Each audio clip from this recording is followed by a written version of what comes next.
And we are live. Hey guys, this is Ruben from the Dubb podcast Connection Loop.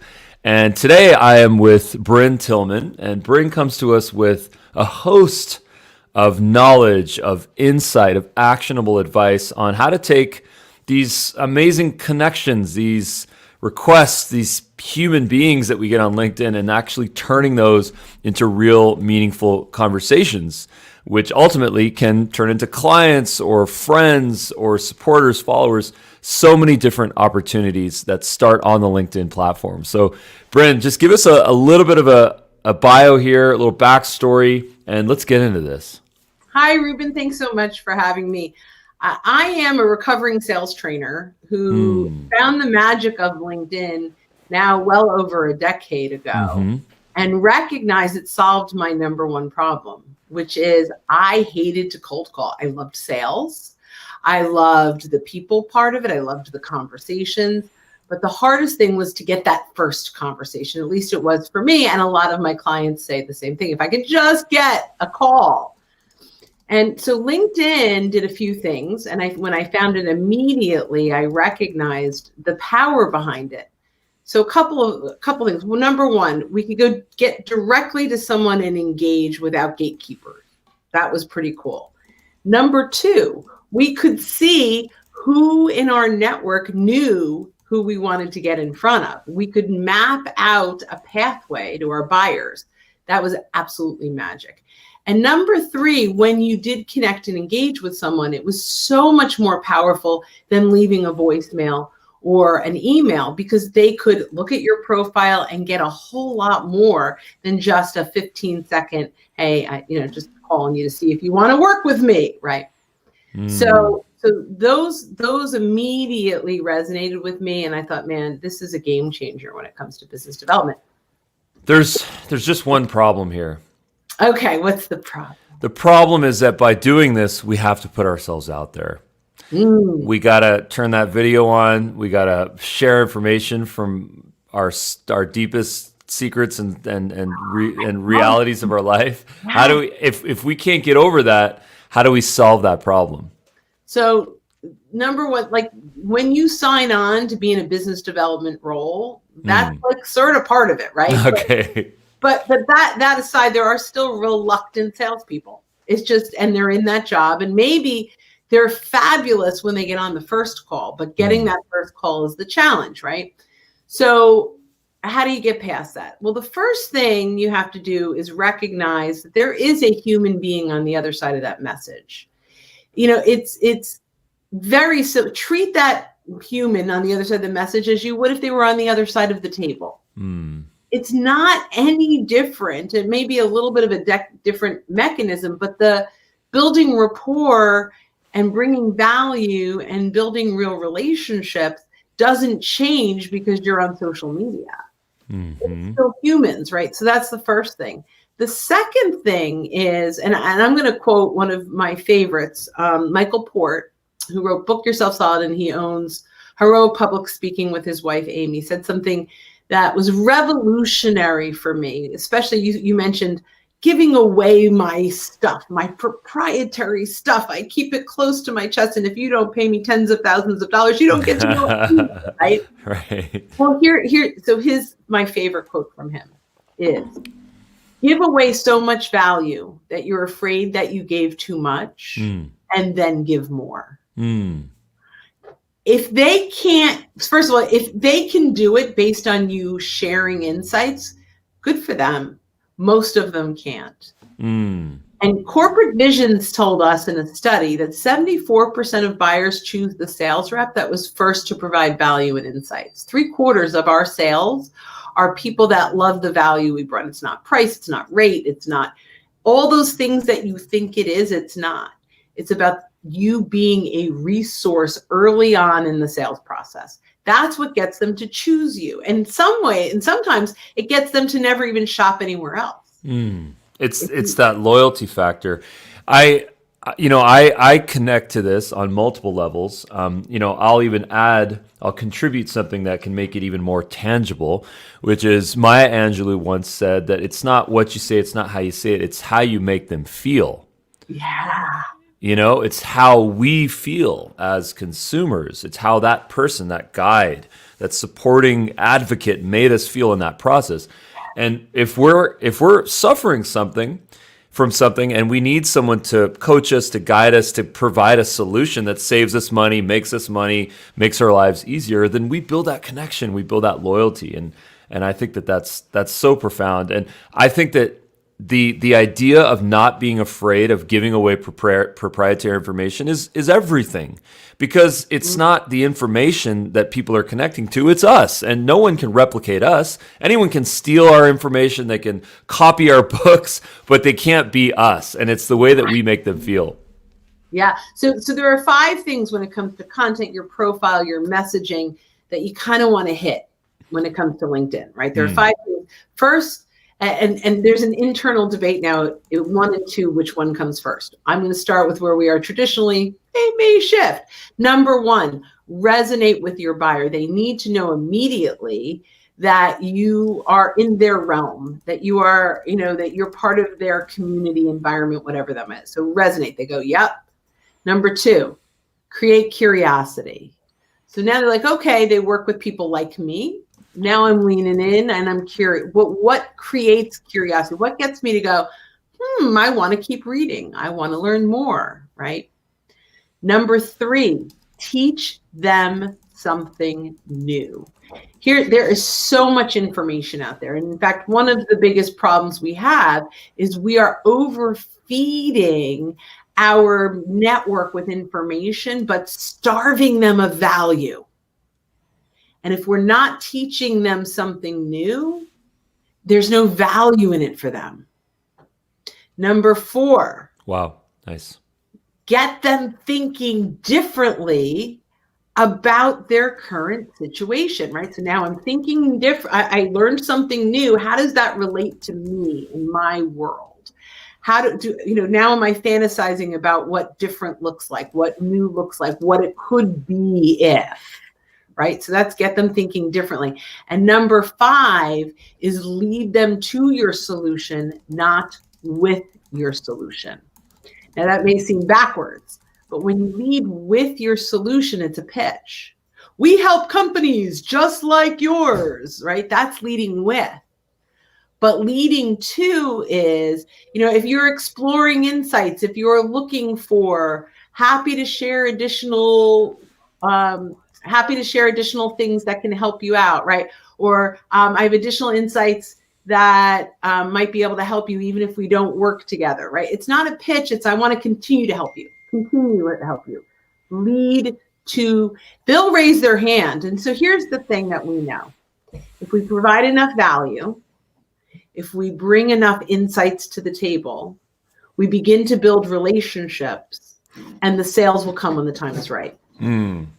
Well, and just to take this kind of full circle, is that I think one of your catalysts on your origin story that led you to this philosophy is that you didn't like cold calling. Right. And I understand that, and I don't think anyone likes it. They like the results. They like what happens as an outcome of that. And I think what's really interesting is, by nature, cold calling is not providing value up front. It's chasing.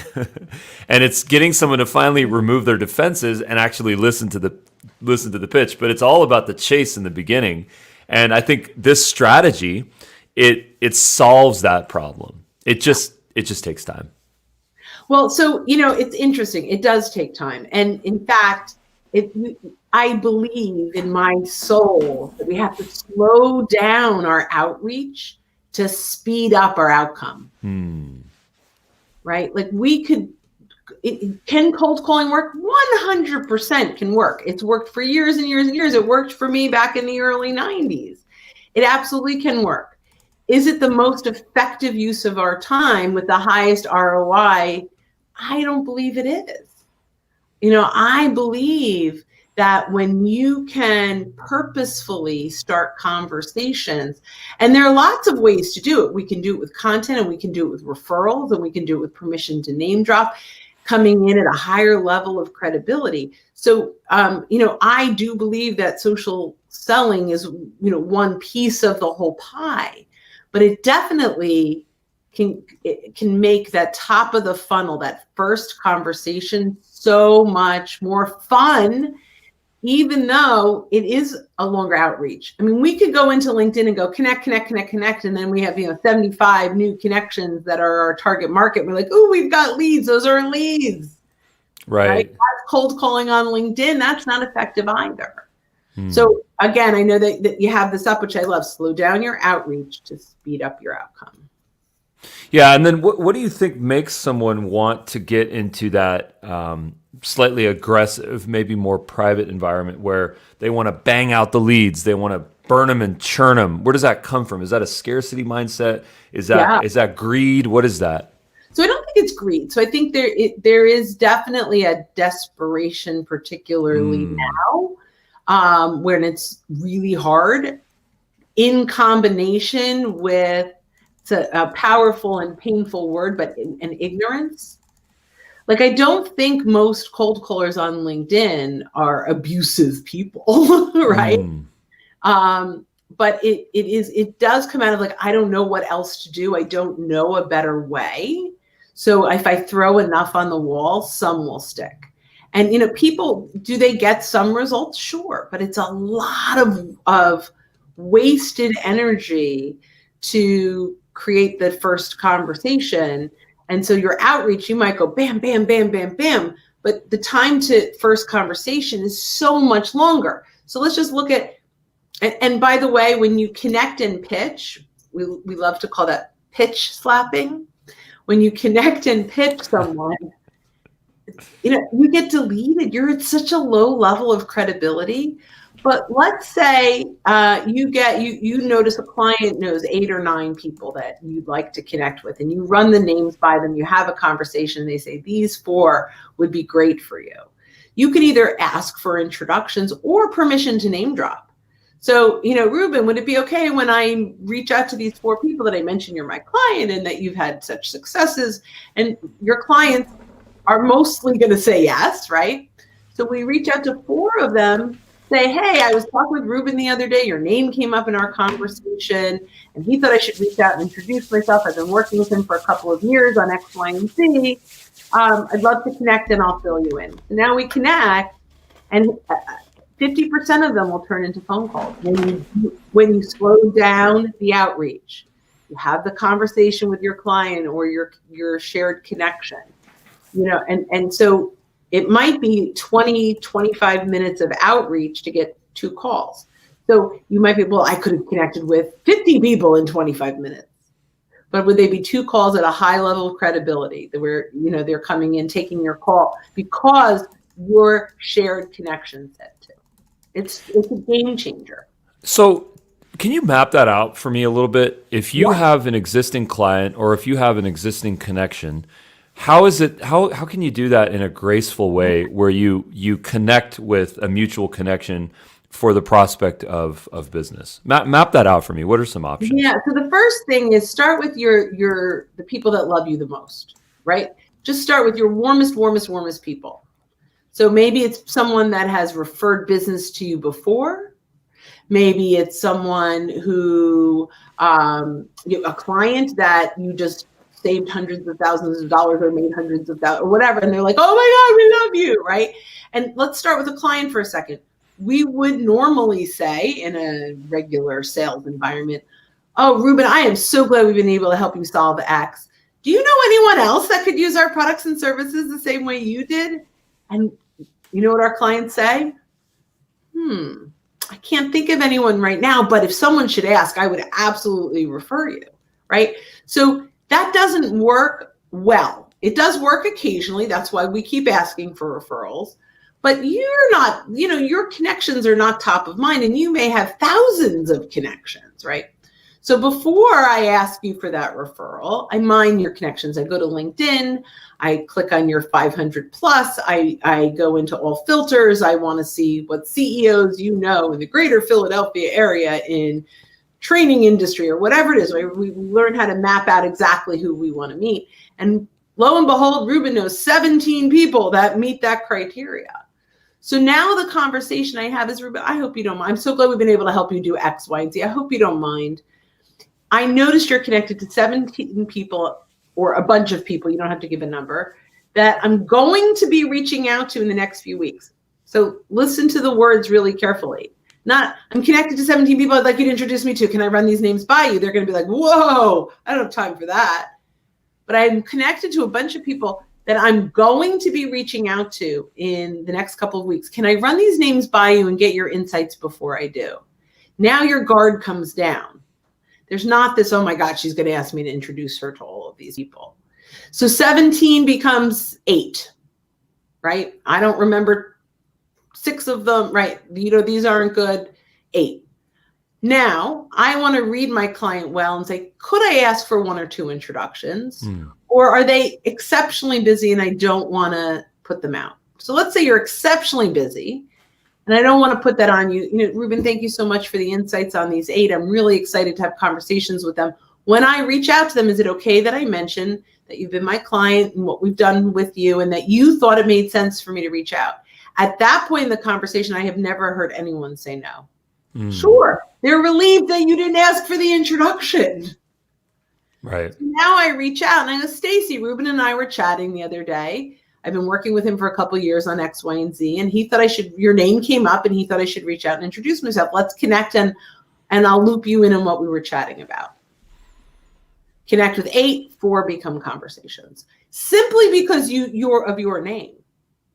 Not even because they're interested yet in me. So just a quick little story. One of my favorite stories, because they're still a client, and I love this, probably 9 years later, is my client at the time, Rob Petcove, owned an insurance agency. He was my client, and he was connected to Rob Curley at TD Bank, and I wanted TD Bank. I had been prospecting TD Bank. It was a big whale, and Rob Curley was he's who I wanted to get in front of, and no cold calling in the world would work. No, right. So I said, can you make an introduction? He's absolutely. And in this case, he actually made the introduction. And I said, and how do you know him? And he goes, oh, both our boys have juvenile diabetes. We've been in the same group since they were, it wasn't even a professional relationship. It was a personal relationship. I was still sitting with my client when Rob Curley responded back and said, sure, Monday morning, 10 a.m. It was the fastest appointment I ever got. Yeah. And when I got there, and he knows I tell the story, by the way. And when I got there, he says, all right, go. So I said, well, why am I here? He goes, because Rob Petcove asked me to meet you. And if he asks me to do something, I'm doing it. I love that guy. So I said, if I can show your commercial bankers how to do the same thing, right? And it was the fastest sale I ever made. So my point is, if you can leverage your relationships well, it can be a very fast outcome. Now, it took me a half hour to go through Rob Petcove's connections till I found the people I wanted an introduction to. So I wasn't cold calling for 30 minutes. I was mining. I was having conversations with him about people. So, and I have many stories like that from my clients and other clients I've gotten, all from buyer mapping, right? So what I would say is before you make your next cold call, number 1, take inventory of your existing connections. You can export them into an Excel spreadsheet or search your connections with the first degree filter and start to take a look at who are you connected to that you should be having conversations with that you've ignored. I just one more, and then I have a client that through the pandemic closed a $1.5 million deal because she took inventory and saw someone that she worked with before was at a new company and reached out. So the taking inventory, it's so easy to do. And you're going to have at least 10% of your connections will be aha moments. Look where she is. Oh my God, I haven't talked to him in a while. Oh, I wonder what he's up to, right? And we can reconnect with people that we've done business with, or at least know what a great job we can do. So sorry, Ruben, I just kind of that was fantastic. That was really, really powerful. I think it makes it so much more real when we hear an actual story where something like that happens. I think that there's a almost like a DNA update, a DNA change that a lot of people have to go through in order to get to this level. Because I think what you're benefiting from is goodwill. You've acquired goodwill through your network, through the connections that you've made. You have love out there, as you call it, right? And I think this all starts with the giver's mentality.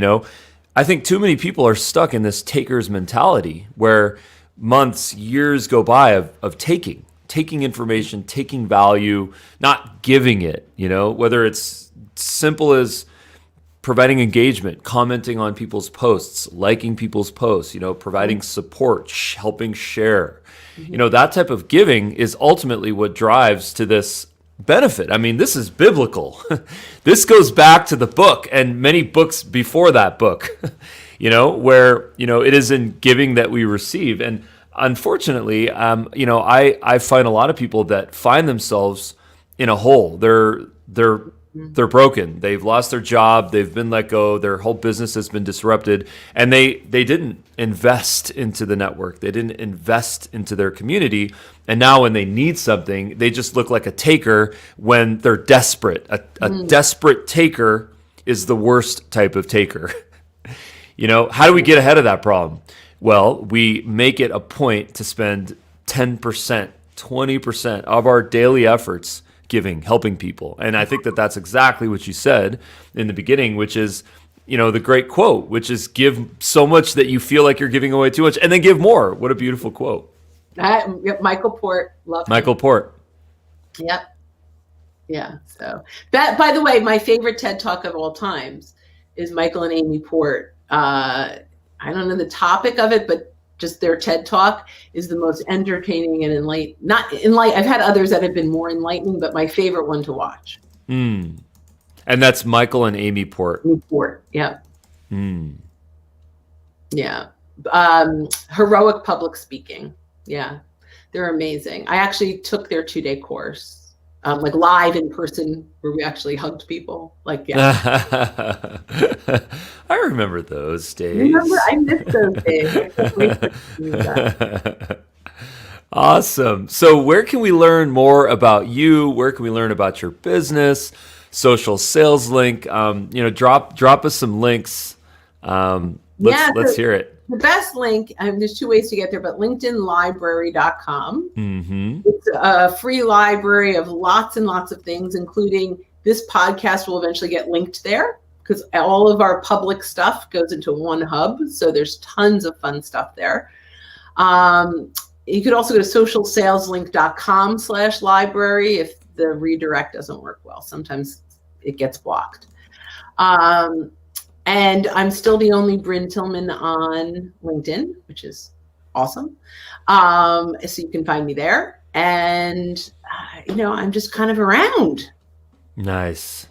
Well, I encourage everyone to go and connect with Brynne Tillman on LinkedIn and search for her. There's some powerful, powerful information here that Brynne has been able to acquire in her career. And I can just tell that if people spend a little bit of time with you, engage with your content, that they could save years of bad practices. And that is the most expensive thing. And their reputation. In fact, I totally agree with that. Well, Brynne, thank you so much for your time on the podcast here. We look forward to sharing both the full segment here and then also micro content clips. You're welcome to share those. Yeah. Stick around after I click this end button here and let's share some notes. Awesome. Thanks for having me. This was a lot of fun. Yeah, likewise.